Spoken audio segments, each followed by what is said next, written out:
Shrapnel tore into his hands and arms, yet he stayed to cover the withdrawal, gathering the wounded and fighting back through enemy lines.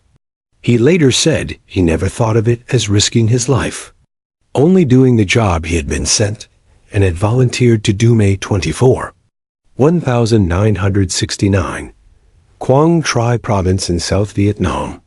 Warrant Officer Keith Payne of the Australian Army Training Team, Vietnam, stood on a jungle ridge as enemy mortar exploded around him. He commanded 135 indigenous Montagnard soldiers of the 212th Company, 1st Mobile Strike Force Battalion. They had held the position for 3 days under constant probing attacks by the North Vietnamese Army. Watching enemy forces mass below, knowing the main assault would be overwhelming, Payne was 36. Born in Ingham, Queensland in 1933. Raised during the Great Depression and World War II. He joined the Army at 17 after punching his apprenticeship boss at a furniture shop.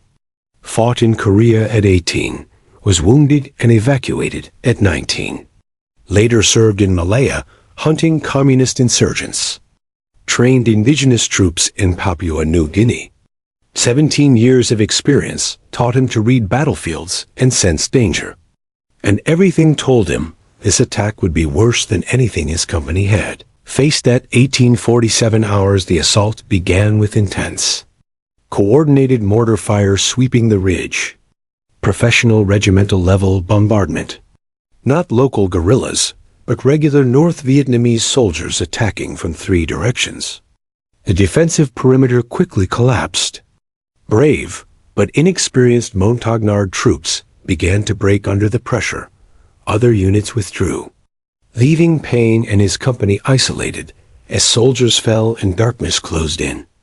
Payne chose not to retreat. He moved alone into enemy-controlled jungle to search for the wounded. Determined to bring them back, for 9 hours he moved through terrain filled with enemy troops. Hunted by an entire regiment while locating about 40 scattered wounded men. Payne's life before that night had forged resilience. As a child, he worked from age 11 delivering milk and bread to support his family after his father went to war. North Queensland lived under threat of Japanese invasion. Trenches were dug, air raid drills held. Survival became routine. At 14, he joined cadets. At 17, he enlisted in the regular army and soon deployed overseas. Combat in Korea hardened him. Brutal cold, static trench warfare, patrols in harsh conditions. After being wounded, he returned to Australia, but remained in service. Over the next 15 years, he gained jungle warfare expertise, parachute and demolition training, leadership experience. He became the kind of soldier others trusted. In 1954, he married Florence Plaw of the Women's Royal Australian Army Corps, a partnership that would last 70 years and produce 5 sons by February 1969. He was posted to Vietnam as an advisor working deep in hostile territory. In May, he took command of the 212th Company, loyal but lightly trained mountain troops. He spent a week improving their marksmanship and teamwork, earning their trust so deeply that several became self-appointed bodyguards. They called him Kit because they could not pronounce Keith, and they treated him like family. On May 23rd, the company occupied a ridge near Ben Het Camp. Intelligence suggested enemy presence, but not the scale to come.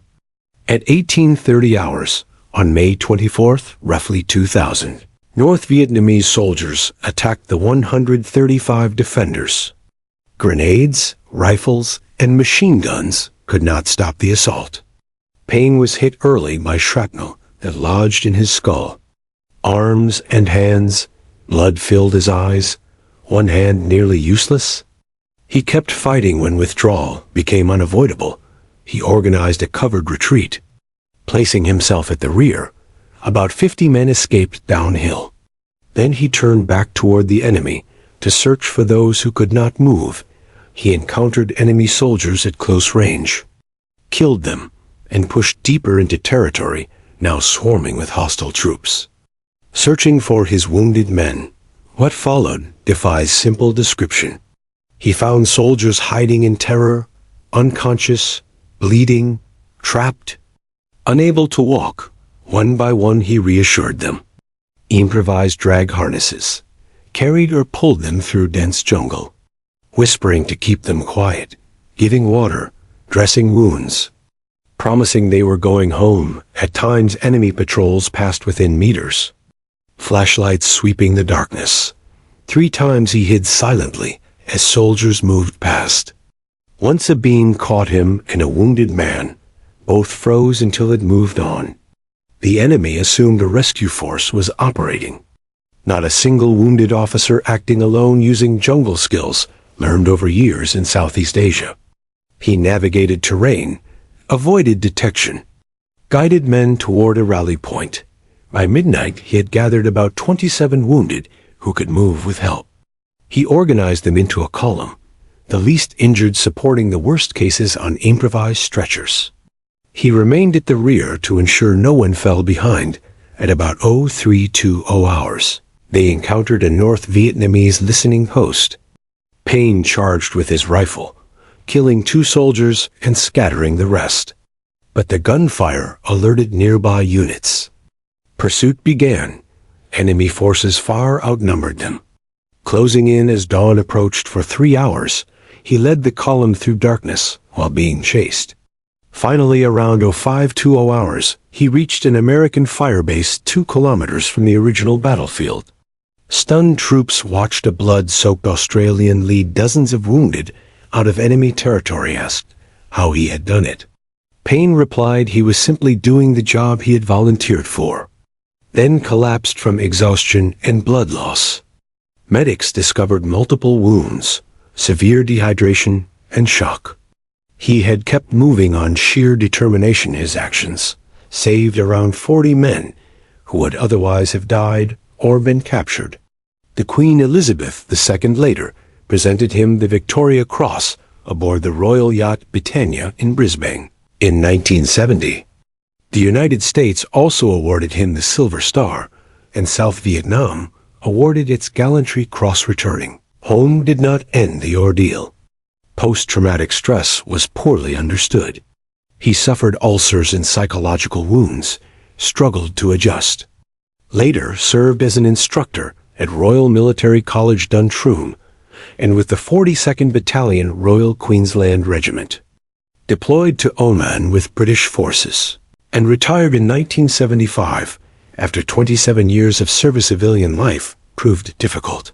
Fishing and construction work kept him busy, but did not erase trauma. His wife Florence provided stability. Yet memories, guilt, and nightmares persisted. He lost friends to suicide and became determined to fight for better treatment of veterans. The late 1970s, he began advocacy work, challenging government inaction, helping individuals navigate bureaucracy, contacting officials directly to secure assistance. He criticized institutions like the Return and Services League of Australia for failing to support individuals, partnered with Ramsay Health Care to establish a dedicated treatment facility for veterans at Greenslopes Private Hospital.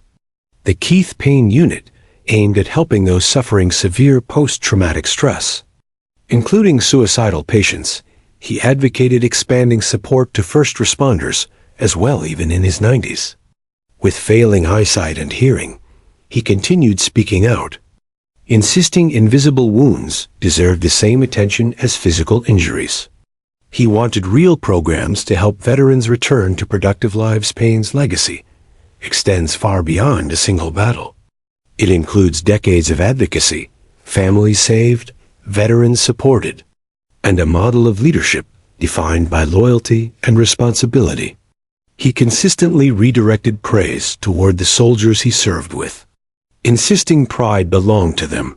He had met the Queen earlier in his career, during visits to Townsville, and on later occasions, forming a respectful personal connection. Her death in 2022 marked the loss of someone he regarded as a friend. Today, he remains the oldest living Victoria Cross recipient and the last Australian to receive it under the imperial system. living quietly with his family, surrounded by children and grandchildren. His autobiography, No One Left Behind, recounts his experiences without glorifying war, emphasizing instead loyalty, courage, and the bond between soldiers. He advises young people to train hard and value friendship and service, believing excellence and loyalty prepare individuals for the worst moments.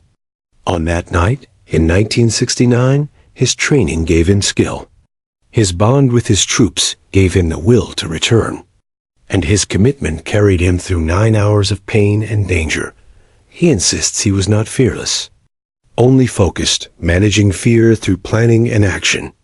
Proof that ordinary people from modest backgrounds can accomplish extraordinary things when duty demands it post. Traumatic stress remains a lifelong burden, but he refuses to let it define him, continuing to campaign for better care, so future generations do not suffer in silence. The men he rescued went on to live full lives, becoming fathers and grandfathers. Their descendants exist because he chose to go back into danger. The true measure of his heroism is not medals, but generations of lives that followed. When asked about his proudest moment, he speaks not of awards, but of the soldiers beside him. Humility defining him as much as courage's story is ultimately about keeping promises. To his men, to his family, to fellow veterans, to his country. A belief that those who serve together are responsible for one another for life. More than 5 decades after that night in Vietnam, he continues to fight on a different battlefield. Government offices, hospitals, and support systems. Determined that no veteran be abandoned, no one gets left behind, is not a slogan for him. It is a lifelong obligation. A sacred commitment he has honored since 1969 and continues to honor today. A warrior who never stopped coming back for his people.